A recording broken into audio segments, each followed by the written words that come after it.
Gate खोलना तो नहीं। अच्छा अच्छा अच्छा अच्छा बाबू हमारे गोदी में आ जाओ। रुको रुको पहले हमको बाबू को लेने दो। अच्छा बेटा अच्छा अच्छा अच्छा अच्छा बना नहीं रहे शुभम भैया जिंदाबाद जिंदाबाद पवन भैया जिंदाबाद जिंदाबाद जिंदाबाद पवन स्टार जिंदाबाद जिंदाबाद जिंदाबाद 12 नंबर पर याद रहे 1 तारीख को पवन भैया जिंदाबाद। बिल्कुल वो आएंगे बस 1 या 2 दिन में उनका दौरा इधर ही का होने वाला है। बिल्कुल होगा होगा होगा होगा भैया आएंगे पवन भी आएंगे। हाँ सारी जी और पवन जी एक साथ आ रहे हैं यही गांव में आ रहे हैं सब जगह आएंगे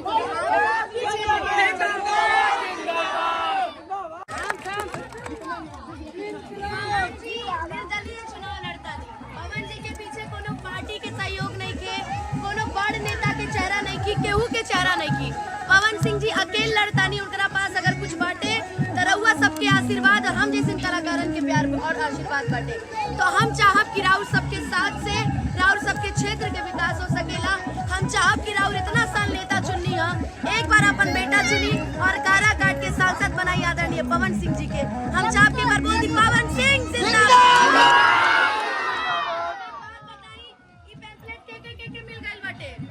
हाथ खड़ा कीजिए जिसको दुश्मनी है हाथ उठाइए ऐसे दिखाइए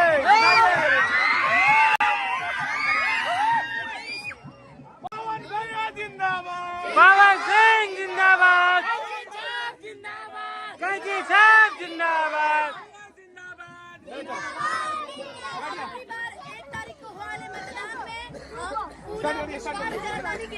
अपन बेटा के चुनाव और सबके आशीर्वाद के बहुत जरूरी बाटे तही से पवन सिंह जी के खूब प्यार दी खूब आशीर्वाद दी यही बोले खातिर हम रउआ सबके बीच में आइल बानी तो पवन सिंह जिंदाबाद जिंदाबाद जिंदाबाद जिंदाबाद जिंदाबाद। नंबर कैची पर बटन दबाव ना भूलिए अपना बेटा के खूब प्यार खूब आशीर्वाद।